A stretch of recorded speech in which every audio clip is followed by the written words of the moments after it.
वो क्यों नहीं आ सकता? मगर उससे मिलने के बाद आप पसीने में तरबतर क्यों हो गए? सच बताओ बापू, बात क्या है? कोई बात नहीं है, चिंता की कोई बात नहीं है इसमें। आपकी लड़खड़ाती जबान ये बता रही है मुझसे कुछ छुपा रहे हैं। बापू, अगर आपने सच नहीं कहा ना, आपको अपनी इकलौते बेटी की कसम है। कोई बात किसने कहा तू मेरा इकलौता बेटा है? 2 बेटे हैं मेरे, छोटा तू है और बड़ा प्रताप है। धनिया सच बता, क्या बात है? तेरे एक नहीं 2 बेटे जिंदा है, बता बात क्या है?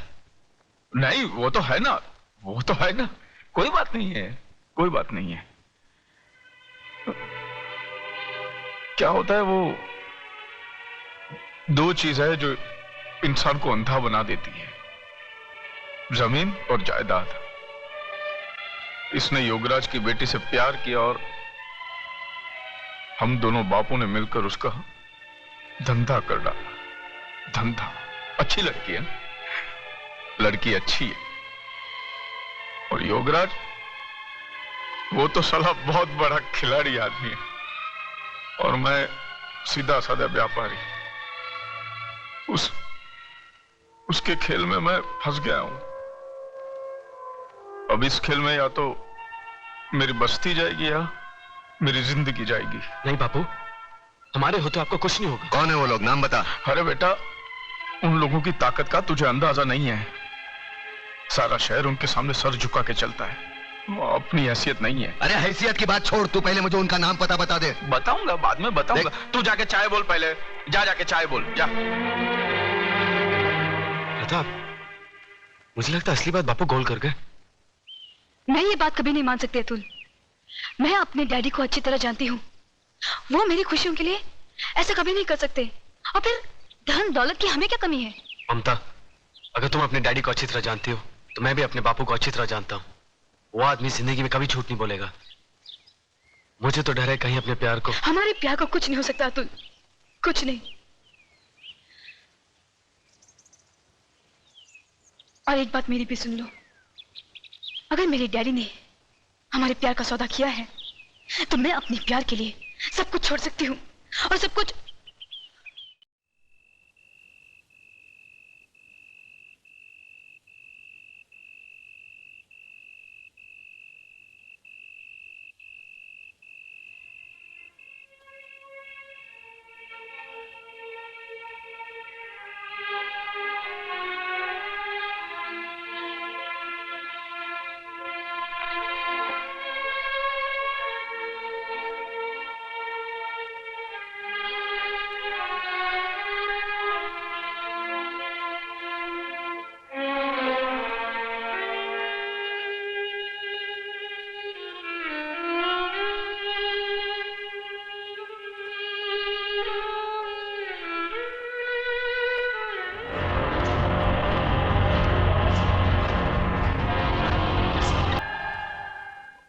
आपने मुझे क्यों याद किया? लक्ष्मीदास, दुनिया में ऐसे बहुत सारे लोग हैं जिनको कोई चीज पसंद आ जाती है तो वो उसे छीन लेते हैं, मगर हम उनमें से नहीं हैं। हमें जो चीज पसंद आ जाती है हम खरीद लेते हैं। तुम्हारा लक्ष्मी नगर हमको बहुत पसंद है। वहां युगराज के साथ हम बहुत बड़ा कॉम्प्लेक्स बनाना चाहते हैं। ये सूटकेस के अंदर 3 करोड़ रुपए कैश है और तुम्हारे सामने ये एग्रीमेंट के साथ 2 करोड़ का चेक है। दाम बिल्कुल बराबर है म्यूनिसिपैलिटी के वैल्यूएशन के हिसाब से। अब इस एग्रीमेंट पे साइन करो, खोके उठाओ और ऐश करो। मगर ये मुझे कुछ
लाश को कोई भी हाथ नहीं लगाएगा, यह पुलिस केस है। यादव, फोटोग्राफ्स लो।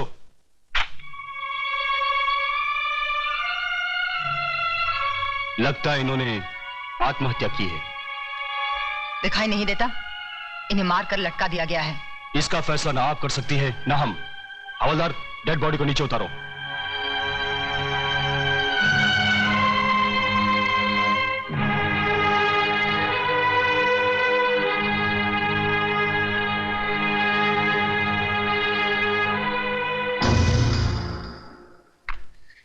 देखिए इंस्पेक्टर, देखिए, है क्या इनके गले पर कोई निशान? अरे आदमी जब आत्महत्या करता है तो उसके गले पर निशान होते हैं, उसकी जबान बाहर निकल आती है। साफ साफ नजर आ रहा है कि इन्हें मारकर लटका दिया गया है। मेघा जी प्लीज, आप हमें हमारी कार्रवाई पूरी करने दीजिए। हाँ करो, कार्रवाई करो। अरे इस्माइल भाई साहब को एक साहब के लिए चाय बोलो, कुर्सी लाओ, लिखो जो जी में आए वो लिखो, और बाद में डाल देना पुलिस थाने के किसी गोडाउन में सड़ने के लिए जहां लाखों के सड़ रहे हैं। लिखो लिखो। इस तरह गर्म होने से कोई फायदा नहीं। जो हो चुका सो हो चुका। लक्ष्मीदास जी की मौत का मुझे भी अफसोस है। अरे बाबा ज्यादा अफसोस मत करो, मेरा धनिया उठ जाएगा कहीं। Mister Pratap, please shut your mouth and keep quiet. What do you mean keep quiet? What do you think about yourself? हाँ? ये खाकी वर्दी पहन ली, ऊपर टोपी पहन ली, हो गए कानून के रखवाले। अरे कानून यहां से जानो, यहां से जताओ, पहले अपने खून में बहती हुई बेईमानी को मिटाओ। निकले कार्रवाई करने। साला कोर्ट इनकी, कानून इनका, सबके सब साले मिले हुए। ना खुद गुनाहगार है, वो क्या लिखेगा रिपोर्ट? इन्हें पोस्टमार्टम के लिए हॉस्पिटल ले जाना पड़ेगा। हवलदार, ए हवलदार, ए संभाल के। ए देख, यहाँ छोटा मगज होता है, उसको धक्का लगेगा ना तो आदमी मत।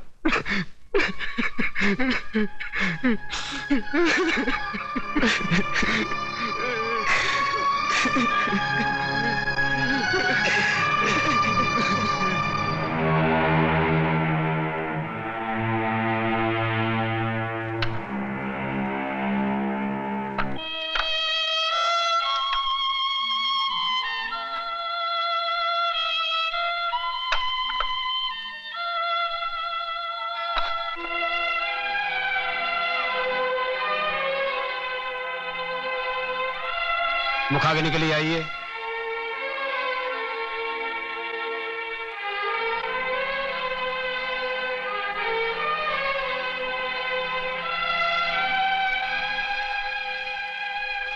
बड़ा बेटा होने के नाते मुझे एक वचन दे, मैं जिधर भी मरूं ना, मेरी चिता को तू ही आग लगा।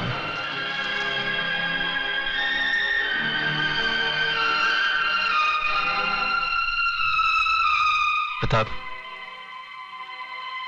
बापू की इच्छा पूरी करते।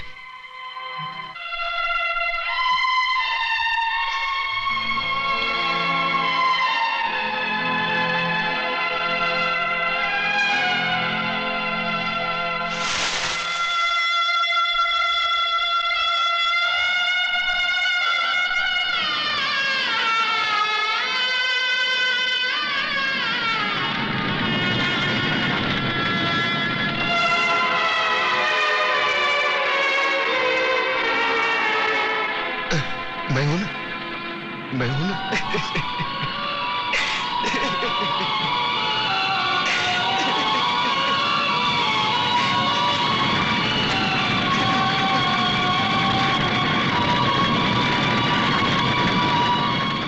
क्या बकवास कर रहे हो तुम? तुम्हारे बाप का खूनी और मैं? हाँ, तुम्हारी वजह से मेरे बापू की जान गई। बापू ने मुझे जो कुछ भी बताया था वो कानून के सामने तुम्हें गुनहगार साबित करने के लिए भले काफी ना हो, लेकिन मेरी आंखें खोलने के लिए काफी है। आज से वो सारे रिश्ते खत्म हो गए जो पैसे की लालच में तुमने हमसे जोड़े थे।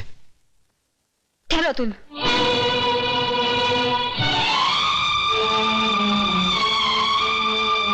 सुन लिया ना बेटी? देख ली ना झोपड़पट्टी में रहने वालों की असलियत? देख ली डैडी, झोपड़पट्टी और महलों में रहने वालों की असलियत भी। क्या क्या मतलब? मतलब बिल्कुल साफ है।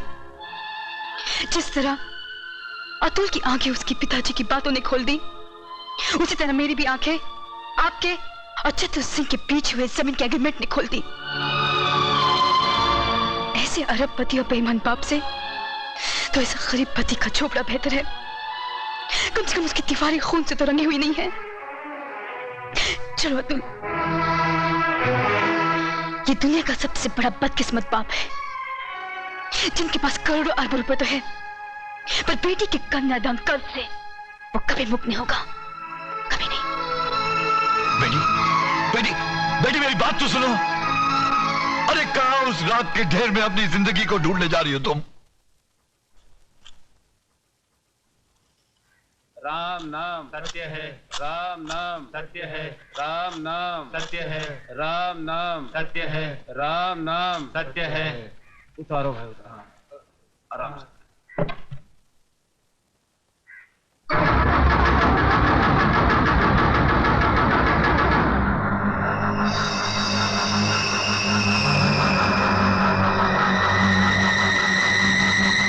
प्रताप, क्या है?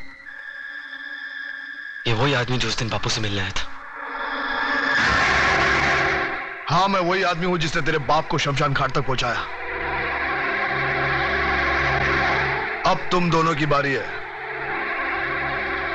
क्योंकि चतुर सिंह ने एक कसम खाई है कि तुम दोनों की चिता की राख से वो तिलक लगाकर ही भोजन करेंगे। ये रही तुम्हारी चिता। फिर देर किस बात की है? चलो बड़े बेटे से ही शुरुआत करो।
अरे घबराते क्यों हो देशमुख? अब तक तो जलकर राख बन चुका होगा। अरे तुम लोगों को अपने दोस्तों पर भरोसा ही नहीं है। बस बस अब ये भाषण बंद करो, हमारे कान के पर्दे फट रहे हैं। बस बंद कर।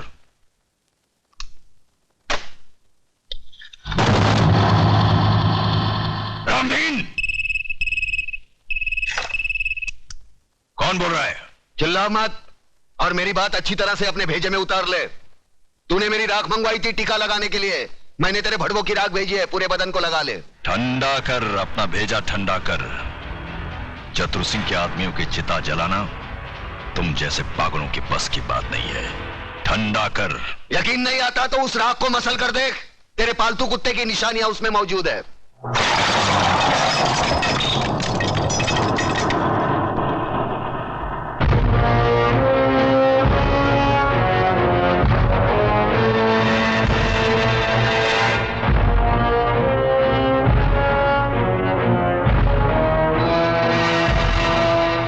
हराम के, तूने जलती हुई आग में हाथ डाला है। हम तुम्हें ऐसे जलाएंगे कि तेरे चाहने वालों को